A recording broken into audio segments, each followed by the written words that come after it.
Et si vous faisiez de vos prises de parole un jeu, et si vous mettiez une plus grande part de jeu dans votre développement vocal, c'est le sujet de cette nouvelle vidéo du défi des 30 vidéos en 30 jours, de mon blog et de ma chaîne. Je suis Emmanuel, auteur du blog Votre voix au service de votre vie. Aujourd'hui, c'est à nouveau dans la forêt que je vous adresse cette vidéo, tout simplement pour être dans un cadre plus léger, plus simple, entre ombre et soleil, pour vous parler.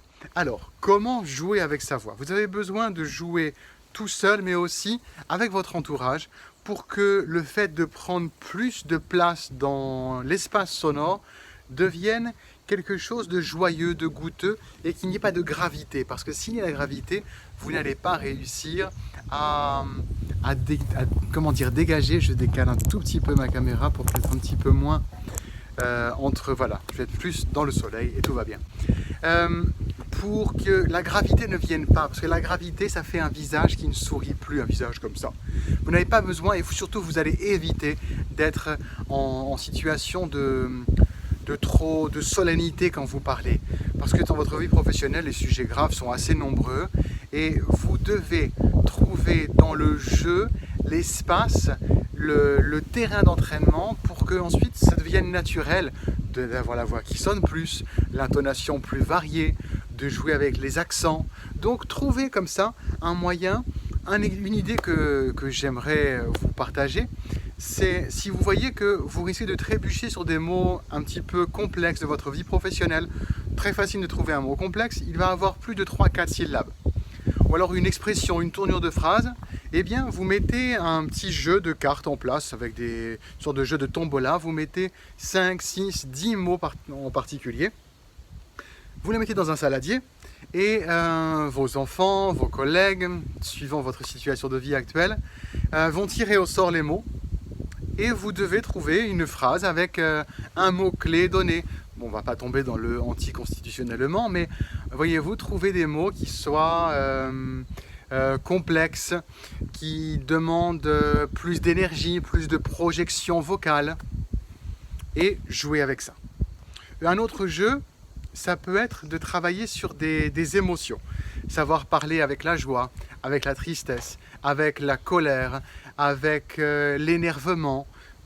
Trouver un petit peu une sorte de 5-6 états. Et là, vous avez préparé des phrases toutes faites.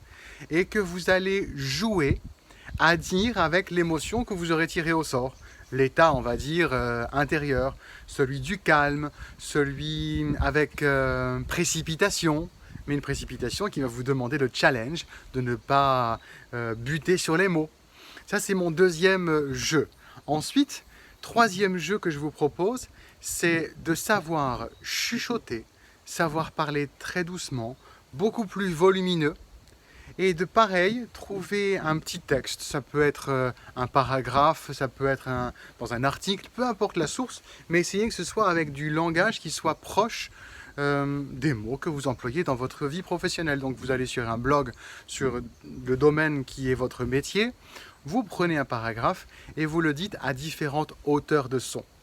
Pour que vous ayez l'habitude de soutenir toujours avec votre voix, soutenir lapsus, vous soutenez votre voix avec l'abdomen, ça se passe toujours ici, et de savoir parler doucement, avec un faible niveau sonore, mais pas faible niveau d'énergie, savoir parler fort, avec amplitude, sans se fatiguer, toujours en prenant avec les jambes un peu fléchies, ou alors assis sur le devant de la chaise, si c'est en position assise que vous parlez. Voilà ces 3 types de jeux que je vous propose. C'est infini, votre inventivité ne doit pas s'arrêter là. Faites en sorte de jouer avec ça pour que quand vous êtes dans la situation, on va dire, plus sérieuse professionnelle, vous vous rappeliez que vous avez joué de façon non sérieuse avec votre voix. Parce qu'en fait, ça ne sert à rien de vous prendre trop au sérieux. Moi, je veille à ça. Mon entourage me le rappelle.